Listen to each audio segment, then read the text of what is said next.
নমস্কাৰ প্ৰিয় দৰ্শক, আন এটি নতুন ভিডিঅ'লৈ আপোনাক স্বাগতম জনাইছোঁ। 2025 বৰ্ষ সমাগতৰ, সেইবাবে আমাৰ চেনেল DB মটিভেশ্যনৰ তৰফৰ পৰা সমূহ দৰ্শকবৃন্দলৈ আমাৰ নতুন বছৰৰ শুভেচ্ছা জ্ঞাপন কৰিছোঁ। আজিৰ বিষয়বস্তুটো হৈছে আমি 2025 বৰ্ষৰ আমি সকলোৱে জানো যে মংগল বৰ্ষ। সেয়েহে প্ৰভু বজৰংবলীৰ এটা সংকল্প ল'ম বুলি সকলোৰ হৈ আমি একগোট হৈ সকলোৱে 2025 বৰ্ষৰ প্ৰথম দিনটোৰে পৰা 3 দিনৰ সংকল্প লোৱা হওকচোন। এই সংকল্পটো ল'বলৈ হ'লে আমি কি কৰিব লাগিব, এই বিষয়ে আপোনাক জনাবলৈ আজিৰ এই ভিডিঅ'টো প্ৰস্তুত কৰিছোঁ।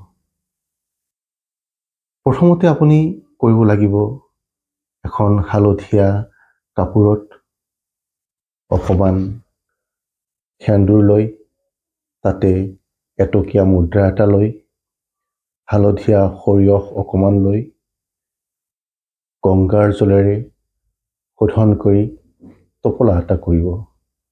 আৰু আমি এই যে 3 দিন সংকল্প ল'ম, এই 3টা দিনে আমি প্ৰভুৰ শ্ৰীচৰণৰ স্মৰণ কৰি তাতে থাপনা ভাগত ৰাখি আমি 3 দিন তেওঁক সংকল্পবদ্ধ হৈ তেওঁক স্তুতি কৰি আমি কম, হে প্ৰভু বজৰংবলী, আগন্তুক এই 2025 বৰ্ষৰ প্ৰথম ভাগতে আপোনাক প্ৰাৰ্থনা জনাইছোঁ।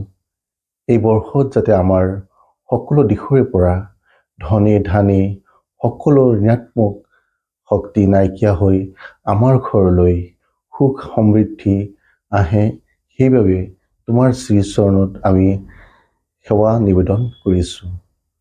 এনেকৈ আপুনি 3 দিন সংকল্প হৈ লৈ তেখেতৰ শ্ৰীচৰণত অৰ্পণ কৰা সেই টোপোলাটো আপুনি য'ত ঘৰৰ টকা পইচা সংগ্ৰহ কৰি ৰাখে, আপোনাৰ গডৰেজেই হওক বা আপোনাৰ তিজোৰিয়েই হওক, তাতেই আপুনি ৰাখি থ'ব। দেখিব 2025 বৰ্ষৰ এই প্ৰথম সময়ছোৱাতে আপোনাৰ দিন সলনি হৈ যাবলৈ গতি কৰি আছে। প্ৰিয় দৰ্শক, এইখিনিতে আপোনাক এটা কথা নকৈ নোৱাৰিলোঁ। 2025 বৰ্ষটো প্ৰভু হনুমানৰ বৰ্ষ বুলি আমি আটাই গম পাইছোঁ। সেয়েহে আমি বজৰংবলীত যিমানখিনি পাৰোঁ সিমানখিনি সন্তুষ্ট ৰাখিবৰ বাবে আমি চেষ্টা কৰিব লাগিব।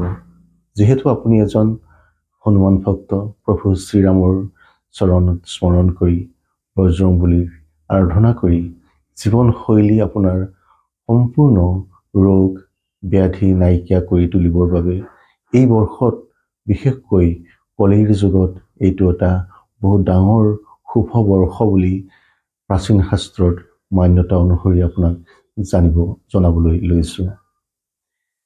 আপুনি এই কথাখিনি কৰিব যাওঁতে যিকোনো কাম আপুনি কৰিব, কামবোৰ কৰোঁতে এই নিয়ম বা যিটো আপোনাৰ শ্ৰদ্ধাটো নিশ্চয় আপোনাৰ থাকিবই, নহ'লে আপুনি কৰিব নোৱাৰিব এই কামখিনি। আজি এই বৰ্ষৰ 25 বৰ্ষৰ যিটো আপোনাক কথা মই ক'লোঁ, এইটো মই কোৱা কথা নহয়, এইটো জ্যোতিষশাস্ত্ৰৰ আৰু বাস্তুশাস্ত্ৰৰ নিয়ম অনুসৰি ইয়াৰ কথাখিনি আপোনাক আগবঢ়াইছোঁ। আৰু এইখিনিতে আপোনাক এটা গুৰুত্বপূৰ্ণ কথা ক'বলৈ লৈছোঁ। আপুনি যদি সুখী হৈ আছে, আপুনি যদি এজন নিজকে সুখী ব্যক্তি বুলি আপুনি ভাবে, সেই সুখ আপোনাৰ ঘৰৰ পৰিয়ালৰ ভিতৰতে আপুনি সুখে শান্তিৰে থাকক। অন্যৰ ওচৰত আপুনি ইমান সুখত থকাটো আপুনি নেদেখুৱাব, কাৰণ আপুনি সুখত থকাটো আন মানুহে আপোনাক হয়তো নিবিচাৰিব পাৰে। সেইবাবে সদায় ঘৰৰ পৰিয়ালৰ লগত সুখে সন্তোষে আপুনি থাকক, সেয়াই আমি কামনা কৰিছোঁ। কিন্তু লোকৰ ওচৰত যদি আপুনি মহা সুখৰ কথা বৰ্ণনা কৰিবলৈ যায়, তেতিয়াহ'লে আপোনাৰ নজৰ লাগিব পাৰে।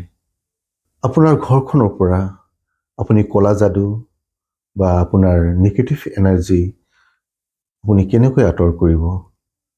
বহু মানুহে মোক ফোন কৰি সুধিছিল যে ঘৰত আমাৰ অশান্তি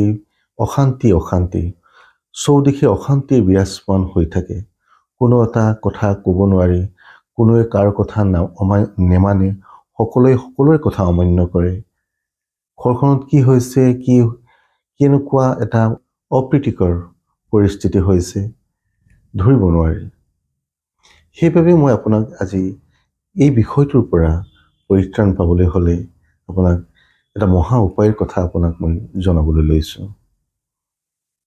আপুনি নিতৌ হনুমান চালিচা পাঠ কৰিব, 3 বাৰকৈ পাঠ কৰিব। বহুতে মোক প্ৰশ্ন কৰে, হনুমান চালিচা কেতিয়া পাঠ কৰিব লাগে? ৰাতিপুৱা, গধূলি, দুপৰীয়া, যেনি পাই তেনি কৰিব পাৰি। আকৌ কেইজনমান ব্যক্তিয়ে মোক সুধিছিলে, চালিচা ভাগ থাপনাৰ সন্মুখতে পাঠ কৰিব লাগিব নে অইন ঠাইত কৰিব লাগিব? ডেফিনেটলি থাপনাৰ আগতে আপুনি পাঠ কৰিব লাগিব। যিহেতুকে প্ৰভু শ্ৰী হনুমানৰ সন্মুখত আপুনি ৰাখি অইন জাগাত আঁতৰি গৈ চালিচাখন পাঠ কৰাৰ কি যুক্তিকতা আছে মই বুজি নাপাওঁ। তথাপি মই কথাটো তেখেতকো মই কৈছোঁ, এই কমেণ্টটোৰ আধাৰতে মই কথাখিনি আগবঢ়াইছোঁ।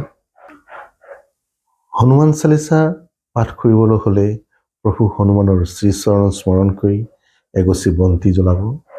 তাৰে সন্মুখতে আপুনি চালিচা ভাগ পাঠ কৰিব। দেখিব আপোনাৰ সকলো অপায় অমংগল নাশ হৈ পৰিব। আপুনি চালিচা ভাগ পাঠ কৰোঁতে সদায় নীতিগত পদ্ধতিৰে শুদ্ধ অন্তৰেৰে শ্ৰদ্ধা ভক্তিৰে পাঠ কৰিব লাগিব।